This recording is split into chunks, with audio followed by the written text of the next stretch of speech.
Subscribe my channel Technical Version and as well as press the bell icon to watch my latest video. नमस्कार दोस्तों, मेरा नाम है अभिषेक। स्वागत करता हूं अपने YouTube चैनल टेक्निकल वचन में। दोस्तों आज हम बात करने वाले हैं हेड सेक्शन के अंदर प्रयोग होने वाले टैग्स के बारे में। दोस्तों ये थोड़ा वीडियो लंबा होने वाला है क्योंकि मुझे सारे टैग्स कवर करने हैं। तो चलिए क्या है वो टैग्स, आइए इस वीडियो पर जान लेते हैं।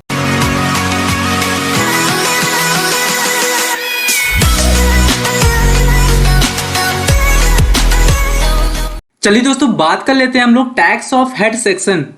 दोस्तों यहाँ पर अगर हम बात करते हैं हेड सेक्शन की तो इसके अंदर कुल 8 टैग्स होते हैं और जिनमें से हम लोग 5 टैग सबसे ज्यादा प्रयोग करते हैं। तो क्या है वो टैग्स, चलिए हम इस लिस्ट पर देख लेते हैं। तो यहाँ पर टाइटल टैग है, लिंक है, स्टाइल है, स्क्रिप्ट है, नो स्क्रिप्ट है, मेटा है, बेस है एंड कमांड है। दोस्तों ये कुल 8 टैग्स हैं, लेकिन इनमें से हम सिर्फ 5 टैग ही सबसे ज्यादा प्रयोग में लाते हैं। तो क्या है वो 5 टैग्स, आइए हम बात कर लेते हैं। तो उनमें से सबसे पहला टैग है हमारा टाइटल। दोस्तों अगर हम बात करते हैं टाइटल टैग की तो बताता है यह एक कंटेनर टैग है। कंटेनर मतलब पेयर्ड टैग है जिसका प्रयोग वेब पेज के टाइटल को जोड़ने के लिए किया जाता है, जिसे ब्राउजर के टाइटल बार में दिखाया जाता है। अगर बात करें इसके सिंटेक्स की तो इसकी ओपनिंग आप देख पा रहे होंगे दोस्तों, यहाँ पर ऐसे कुछ करते हैं, यानी कि एंगल ब्रैकेट के अंदर टाइटल लिखते हैं और इसके बाद कंटेंट लिखते हैं जो भी हमें टाइटल बार पर शो करना है, और इसके बाद हम इसकी क्लोजिंग टैग यूज करते हैं जिसको फॉरवर्ड स्लैश के माध्यम से बंद करते हैं।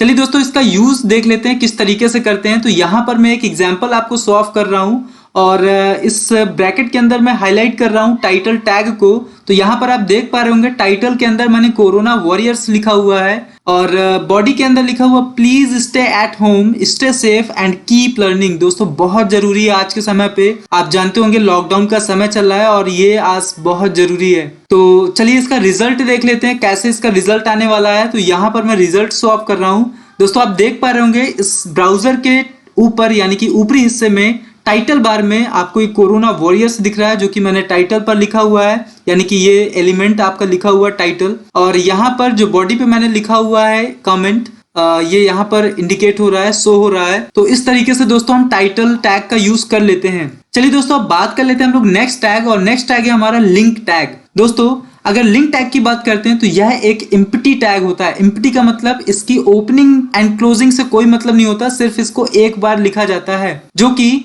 बाहरी फाइल्स यानी कि ज्यादातर हम लोग इससे CSS फाइल को अटैच करते हैं अपने HTML प्रोग्राम से, तो उसको लिंक कराने के लिए किया जाता है। और चलिए दोस्तों इसके बात कर लेते हैं सिंटेक्स की। तो दोस्तों यहाँ पर आप सिंटेक्स देख पा रहे होंगे, सबसे पहले हमने लिंक लिखा हुआ है एंगल ब्रैकेट के अंदर, इसके बाद REL। दोस्तों ये जो REL है ये रिलेशन को रिप्रेजेंट करता है, और यहाँ पर हमने स्टाइल शीट लिखना है और इसके बाद स्पेस देना है। और दोस्तों ध्यान रखना है जब भी हम किसी एट्रीब्यूट की वैल्यू को रखेंगे उससे हमेशा डबल इन्वर्टेड कॉमा के अंदर ही रखना है। और अब बात करते हैं HREF की, जिसका मतलब है हाइपर टेक्स्ट रेफरेंस, और यहाँ पर हमने इक्वल का सिंबल लगाया हुआ है जिसमें वैल्यू असाइन की हुई है फाइल पाथ डॉट CSS। दोस्तों यहाँ पर फाइल पाथ का मतलब किसी फाइल का नेम नहीं है, फाइल पाथ का मतलब है यहाँ पर आप उस फाइल का लोकेशन दोगे और नेम दोगे जिस फाइल को आप यहाँ पर लिंक करना चाहते हो, और बाद में डॉट CSS लगाना है क्योंकि हम यहाँ पर CSS फाइल को लिंक करने वाले हैं। तो उसका जो एक्सटेंशन नेम होता है वो होता है डॉट CSS। दोस्तों CSS का मतलब होता है कास्केडिंग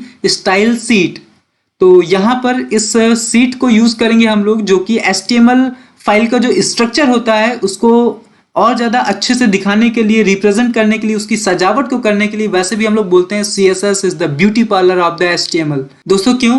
क्योंकि ये जो HTML का स्ट्रक्चर होता है उसको सजावट करती है उसकी। चलिए दोस्तों अब बात कर लेते हैं इससे एग्जाम्पल की। तो यहाँ पर मैं दिखा रहा हूँ आपको एक CSS फाइल, यहाँ पर मैंने CSS का कोड लिखा हुआ है। आप देख पा रहे होंगे यहाँ पर पैराग्राफ टैग होता है जिसका मैंने कोड लिखा हुआ है, क्योंकि पैराग्राफ हम लोग अगर नॉर्मली लिखते हैं तो उसमें कोई नहीं, बस पैराग्राफ दिखा देता है। लेकिन अगर हम चाहते हैं उसमें कलर भी एम्बेडेड हो जाए, उसका फॉन्ट साइज इंक्रीज होकर क्या है, उसका जो अलाइनमेंट है वो सेंटर हो या लेफ्ट हो, जो भी आप चाहते हो, तो उसके लिए मैंने यहाँ पर एक CSS कोड लिखा हुआ है। और इसका अगर हम डॉक्यूमेंट फाइल देते हैं, यानी कि जहां पर हम इस CSS को यूज करने वाले हैं वो ये फाइल है, ये हमारी डॉक्यूमेंट फाइल है जहां पर हम चीजों को दिखाने वाले हैं। तो यहाँ पर देख पा रहे होंगे दोस्तों मैंने एक पैराग्राफ टैग का यूज किया हुआ और इसके अंदर कंटेंट रखा हुआ है please stay at home, stay safe and keep learning. दोस्तों बहुत जरूरी है आज के समय पे इसलिए मैं बार बार इसको दिखा रहा हूँ। और यहाँ पर दोस्तों अब आप जो मेन चीज देखेंगे वो ये है, जो हेड टैग के अंदर मैंने ये चीज लिखी हुई है लिंक, और यहाँ पर मैंने रिलेशन दिया हुआ है स्टाइल सीट का, क्योंकि हम लोग CSS स्टाइल सीट का यूज करने वाले हैं। और यहाँ पर दोस्तों देख पा रहे होंगे style.css लिखा हुआ है, और ये स्टाइल जो है ये इसी फाइल का नेम है। देख पा रहे होंगे दोस्तों, जब मैंने इस फाइल को सेव किया तो इसका फाइल नेम दिखा रहा है style.css, जो कि डेस्कटॉप पर सेव है। और दोस्तों हमने यहाँ पर सिर्फ style.css ही क्यों लिखा हुआ है, तो ये भी बहुत बड़ा रीजन होता है दोस्तों। अगर हम किसी भी फाइल को, डॉक्यूमेंट फाइल को, यानी कि CSS फाइल और HTML डॉक्यूमेंट फाइल को एक ही फोल्डर यानी कि एक ही स्थान पर रख रहे हैं, तो बहुत ही नॉर्मल तरीके से आप इसको यूज कर सकते हो। बस उसका नेम लिखिए, उसका एक्सटेंशन नेम लिखिए, बात खत्म। लेकिन दोस्तों अगर हम किसी फाइल को किसी अनदर लोकेशन पर से यूज कर रहे होते हैं अपने डॉक्यूमेंट फाइल पर, तो उसके लिए हमें यहाँ पर पूरा फाइल पाथ देना होता है। जैसा कि दोस्तों आप यहाँ पर देख पा रहे होंगे, ये पाथ ही है जो कि इस फाइल को इंडिकेट कर रहा है, यानी कि ये फाइल किस जगह पर जाकर के सेव है। अगर आप इस नेम को देखेंगे तो इसके पहले ये दिखा रहा है ये एक फोल्डर है डेस्कटॉप, जो कि यहाँ पर फाइल को स्टोर करके रखा हुआ है। इसी तरीके से पूरा पाथ है, और अगर हम इस फाइल को किसी अनदर पाथ पर रखते हैं तो उसके लिए हमें यहाँ पर उस पूरी फाइल का पाथ लिखना पड़ता है, तभी वो फाइल पूरी तरीके से यहाँ पर एम्बेडेड हो पाती है। और दोस्तों अगर बात करते हैं इसके रिजल्ट की, तो सबसे पहले तो हमें इस फाइल को लिंक करा दिया। आप देख पा रहे होंगे यहाँ पर इस कोड के माध्यम से हमने इसको लिंक किया हुआ है, लिंक टैग लगा करके। और चलिए अब बात कर लेते हैं इसके रिजल्ट की। तो यहाँ पर देखिए दोस्तों, मैंने ब्राउजर के द्वारा एक रिजल्ट शो ऑफ किया हुआ है, और यहाँ पर आप देख पा रहे होंगे जो कंटेंट लिखा हुआ है मैंने बॉडी टैग के अंदर, वो नॉर्मल था, लेकिन CSS की माध्यम से इसको हमने थोड़ा सा अट्रैक्टिव बनाया। इसका कलर ग्रीन किया हुआ है, इसका फॉन्ट साइज इंक्रीज किया हुआ है, और इसका जो अलाइनमेंट है दोस्तों आप देख पा रहे होंगे यहाँ पर ब्राउजर के बिल्कुल सेंटर पर दिखाई दे रहा है। तो इस तरीके से हम लोग लिंक टैग का यूज करके हम किसी अनदर यानी कि बाहरी CSS फाइल को लिंक करा सकते हैं अपने HTML प्रोग्राम से। दोस्तों यहाँ पर RELN जो HREF है, ये क्या रिप्रेजेंट करता है वैसे मैं बता चुका हूँ, लेकिन फिर भी नीचे नोट पर दिख रहा है, here REL is represented for relationship and HREF for hyper text references. तो दोस्तों यहाँ पर ये जो दो वर्ड्स लिखे हुए हैं, दो जो कोड लिखा हुआ है, ये किस लिए रिप्रेजेंट करता है आपको नीचे लाइन पर दिख रहा है, आप इसको रीड कर सकते हो। चलिए दोस्तों बात कर लेते हैं दूसरे टैग जो कि स्टाइल टैग की। और अगर हम इसकी बात करते हैं तो यह एक कंटेनर टैग है जिसका प्रयोग HTML प्रोग्राम में इंटरनल CSS स्टाइल को परिभाषित करने के लिए किया जाता है। दोस्तों इंटरनल CSS स्टाइल का मतलब यहाँ पर है कि जब भी हम किसी HTML डॉक्यूमेंट पर CSS को जोड़ना चाहते हैं तो हम लोग किसी अनदर फाइल का यूज नहीं करते। हम लोग करते क्या, उसी के हेडर सेक्शन में स्टाइल टैग का यूज करके उस पूरी CSS को लिख देते हैं जो हमें किसी भी जगह यूज करनी होती है। तो बस इतना सा है इसका यूज, और देख लेते हैं इसका एग्जांपल और सिंटेक्स किस तरीके से लिखना है। तो इसके सिंटेक्स की अगर बात करते हैं तो यहाँ पर स्टाइल टैग की ओपनिंग होती है बहुत ही नॉर्मल तरीके से, जैसे कि अभी तक हम हर एक टैग की ओपनिंग करते आ रहे हैं। इसके बाद कंटेंट जो भी आप लिखना चाहते हो कोडिंग में वो लिखेंगे। इसके बाद इसकी क्लोजिंग होती है बिल्कुल वैसे ही जैसे अभी तक हम लोग पिछले टैग्स को बंद करते हुए आ रहे हैं, फॉरवर्ड स्लैश का यूज करते हुए। चलिए अब बात कर लेते हैं इसके एग्जाम्पल की। तो यहाँ पर मैं एक दिखा रहा हूँ एग्जाम्पल, जहाँ पर HTML डॉक्यूमेंट फाइल ही है, और यहाँ पर मैंने हेड सेक्शन के अंदर स्टाइल टैग का यूज करके CSS को लिखा हुआ है। सेम वही CSS है जो आप पहले देख चुके हो दोस्तों। यहाँ पर मैंने पैराग्राफ टैग यूज किया हुआ है नीचे, और इस पैराग्राफ टैग के लिए मैंने जो है ये CSS लिखी हुई है। दोस्तों यहाँ पर देख पा रहे हो कि कलर ग्रीन किया हुआ है, फॉन्ट साइज 18 pt किया हुआ है, एंड टेक्स्ट का अलाइनमेंट जो है वो सेंटर दिया हुआ है। तो इसका भी रिजल्ट दोस्तों सेम ही आने वाला है जैसा कि आप पीछे देख चुके हो। तो अगर हम बात करते हैं इसके रिजल्ट की, तो आप देख पा रहे होंगे बिल्कुल डिट्टो वही लिखा हुआ है। दोस्तों एक चीज आपने यहाँ पर अगर नोटिस की हो तो मैंने यहाँ पर हेड के अंदर जो है टाइटल टैग का यूज नहीं किया हुआ है, और अगर मैंने टाइटल टैग का यूज नहीं किया तो आप देख पा रहे हो कि यहाँ पर बहुत बड़ा फर्क दिखाई दे रहा है। इस जगह पर टाइटल कोई भी शो नहीं हो रहा है, इस जगह पर उस फाइल का जो आप फाइल अभी देख पा रहे हो सामने जो ओपन है ब्राउजर पर, ये उसी फाइल का एक्सटेंशन पूरा यहाँ पर इंडिकेट हो रहा है या शो हो रहा है। तो दोस्तों यहाँ पर टाइटल टैग हम लोग क्यों लगाते हैं आप समझ गए होंगे, किसी भी टाइटल को दिखाने के लिए जो भी आप चाहते हो अपने वेब पेज से रिलेटेड। तो आई होप दोस्तों ये चीज आपको समझ में आई होगी। बढ़ते हैं नेक्स्ट टैग की तरफ, और नेक्स्ट टैग है हमारा स्क्रिप्ट टैग। दोस्तों अगर बात करते हैं स्क्रिप्ट टैग की, तो यह एक कंटेनर टैग होता है, और इसका भी यूज जो है एक्सटर्नल फाइल को लिंक कराने के लिए किया जाता है। लेकिन दोस्तों यहाँ पर जो फाइल लिंक होती है वो होती है जावा स्क्रिप्ट की फाइल। तो और एक चीज बात कर लेते हैं, यहाँ पर स्क्रिप्ट टैग को हम लोग हेडर सेक्शन के अंदर भी यूज कर सकते हैं एंड बॉडी सेक्शन के अंदर भी यूज कर सकते हैं। कई बार आप लोगों ने देखा होगा कि स्क्रिप्ट का यूज कैसे करते हैं। तो चलिए अगर हम बात करते हैं इसके सिंटैक्स की, तो बहुत ही सिंपल सा सिंटैक्स है। स्क्रिप्ट लिखना है, एसआरसी यानी कि सोर्स मतलब आप किस जगह से फाइल को लेना चाहते हो, वो आपका ओरिजिन पॉइंट जिसे बोलते हैं। तो यहाँ पर हमें फाइल का पाथ देना है, सेम एज वैसे ही जैसे सीएसएस की फाइल को देते रहे हैं वैसे ही हमें फाइल का पाथ देना है, यानी कि पूरा एड्रेस देना है उसका। .js this is the extension of JavaScript file. तो यहाँ पर JS का यूज करना है एक्सटेंशन नेम की तरह, जो कि जावास्क्रिप्ट का एक्सटेंशन नेम है। और इसके बाद आपको वो कोडिंग लिखनी है इन दोनों एलिमेंट्स के बीच में कंटेंट के रूप में, और इसके बाद स्क्रिप्ट टैग को क्लोज कर देना है / का यूज करते हुए। इसके बाद अगर हम बात करते हैं दोस्तों इसकी एग्जांपल की, तो यहाँ पर आप देख पा रहोगे मैंने जो कि JS की फाइल क्रिएट की हुई है, और यहाँ पर एक कमांड लिखी हुई document.write, और इसके ब्रैकेट के अंदर, स्मॉल ब्रैकेट के अंदर, डबल क्वोट्स के अंदर लिखा हुआ है, जो कि आप पहले भी देख चुके हो। मैं बार बार बोलूंगा, please stay at home, stay safe and keep learning with me. So यहाँ पर ये हमारा एग्जाम्पल हो गया। और अगर हम इसको लिंक कराते हैं हम लोग अपने डॉक्यूमेंट फाइल पर, तो दोस्तों यहाँ पर मैंने हेड सेक्शन में टाइटल का यूज नहीं किया हुआ है, स्क्रिप्ट टैग का यूज कर रहे हैं। तो मैंने स्पेशली यहाँ पर स्क्रिप्ट टैग को ही इंडिकेट किया हुआ है। तो यहाँ पर देख पा रहे होगे दोस्तों, स्क्रिप्ट टैग जो है यहाँ पर मैंने लिंक किया हुआ है, आप इसके अंदर देख पा रहे हो। मैं थोड़ा सा इसको जूम कर देता हूँ जिससे आप अच्छे से इसको देख पाओगे। यहाँ पर दोस्तों देख पा रहे होंगे आप लोग स्क्रिप्ट, और यहाँ पर लैंग्वेज एट्रीब्यूट का यूज किया जो कि जावास्क्रिप्ट है। टाइप यूज किया हुआ text/जावास्क्रिप्ट, और एसआरसी में जो हमने फाइल का लिंक दिया हुआ है वो है style.js, जो कि हमारी JS की फाइल है। आप लोग यहाँ पर देख पा रहोगे, मैं इसको थोड़ा सा स्क्रॉल कर देता हूँ यहाँ पर। तो दोस्तों ये है हमारी JS की फाइल, जो जिसमें हमने इसका नाम जो दिया हुआ है वो है style.js, जो कि आप देख पा रहोगे यहाँ पर। और इस फाइल को हमने लिंक किया हुआ है अपने इस फाइल पर, यानी कि document file, HTML document file.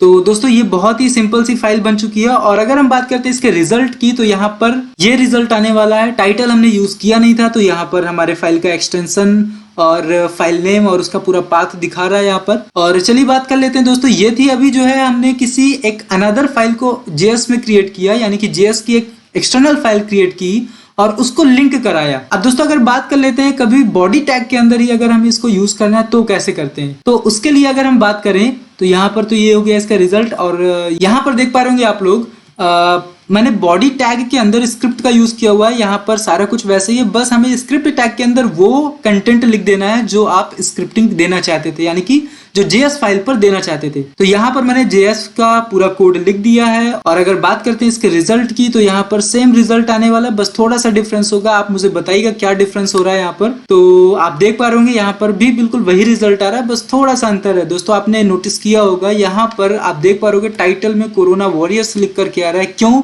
क्योंकि यहाँ पर मैंने हेड सेक्शन के अंदर टाइटल टैग का यूज किया हुआ है, और टाइटल टैग वहां पर टाइटल इंडिकेट कर रहा है, यानी कि टाइटल यहाँ पर शो ऑफ कर रहा है। तो आई होप दोस्तों स्क्रिप्ट टैग का भी यूज आपको इजीली समझ में आया होगा कि किस तरीके से हम लोग करते हैं। मुझे थोड़ा सा डाउट है, आप लोग को पता नहीं आती है जावास्क्रिप्ट या नहीं आती होगी।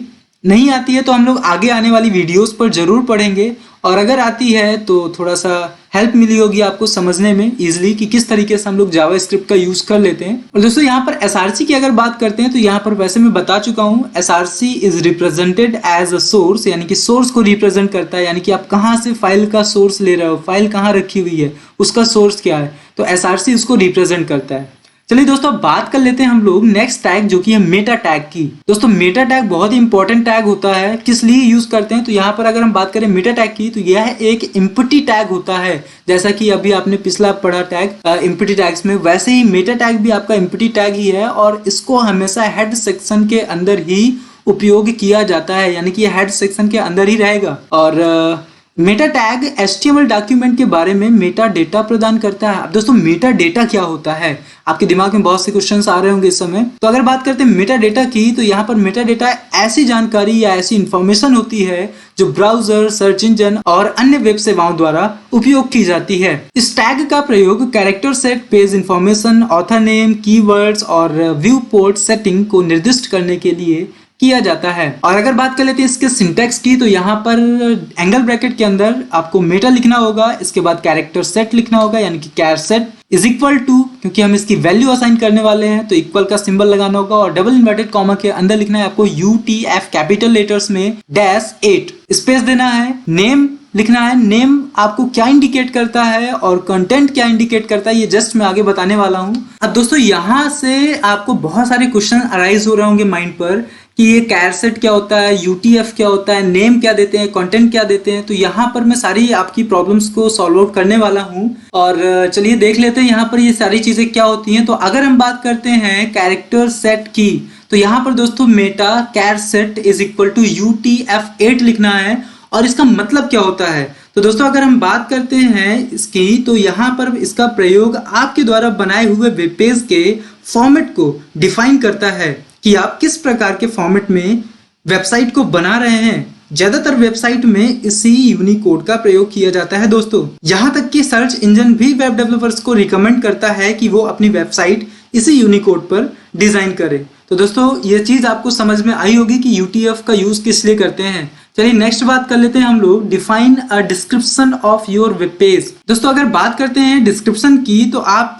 इसका प्रयोग आप अपने वेब डॉक्यूमेंट के डिस्क्रिप्शन को बताने के लिए कर सकते हैं, अर्थात जिससे सर्च इंजन को पता चल सकता है कि आपका डॉक्यूमेंट किस टॉपिक पर है, यानी कि आप किस टॉपिक पर अपने डॉक्यूमेंट को डिफाइन कर रहे हो या किस टॉपिक पर आप अपने डॉक्यूमेंट को बना रहे हो। तो यहाँ पर डिस्क्रिप्शन आप दे सकते हो। कंटेंट आपको, जैसे मैंने यहाँ पर लर्न HTML दिया हुआ है, इस तरीके से आप कंटेंट कुछ भी दे सकते हो। जो भी आप टाइटल देना चाहते हो डिस्क्रिप्शन में वो आप बता सकते हो। तो डिस्क्रिप्शन का मतलब ये होता है। और अब बात कर लेते हैं नेक्स्ट, जो कि है हमारा कीवर्ड।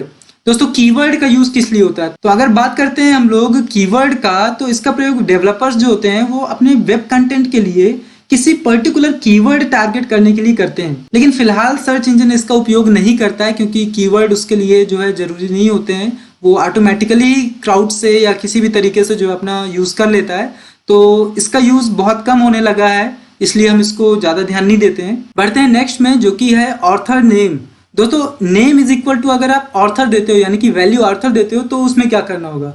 तो दोस्तों ऑथर से ही आप समझ गए होंगे इसका यूज किस लिए होता है। बेसिकली अगर आप चाहते हो कि आपकी वेबसाइट किसने लिखी हुई है, उसका ऑनर कौन है, तो अगर आप चाहते हो कि वो वेबसाइट पे बताए कि क्या चीज किसके द्वारा है या इसका ऑथर कौन है, यानी कि इसका ऑनर कौन है, तो उसके लिए आप ऑथर का यूज कर सकते हो। चलिए दोस्तों बात कर लेते हैं हम लोग व्यू पोर्ट की। दोस्तों ये चीज बहुत इंपॉर्टेंट होती है। अगर आप मेटा में name is equal to viewport लिखते हो, तो व्यू पोर्ट अगर वैल्यू देते हो तो क्या करता है, तो इसका प्रयोग ये बताता है कि आपका वेब डॉक्यूमेंट जो है उसका कोई मोबाइल वर्जन मौजूद है या नहीं है। यानी कि अगर उसका मोबाइल वर्जन है या नहीं है, ये कैसे पता चलेगा, तो उसके लिए meta name is equal to viewport देना है। कंटेंट में width is equal to device width, यानी कि जो भी आपकी डिफॉल्ट डिवाइस होगी या जो भी डिवाइस यूज कर रहा होगा उसकी ऑटोमेटिकली विड्थ जो भी होगी वो उसको असाइन कर लेगा।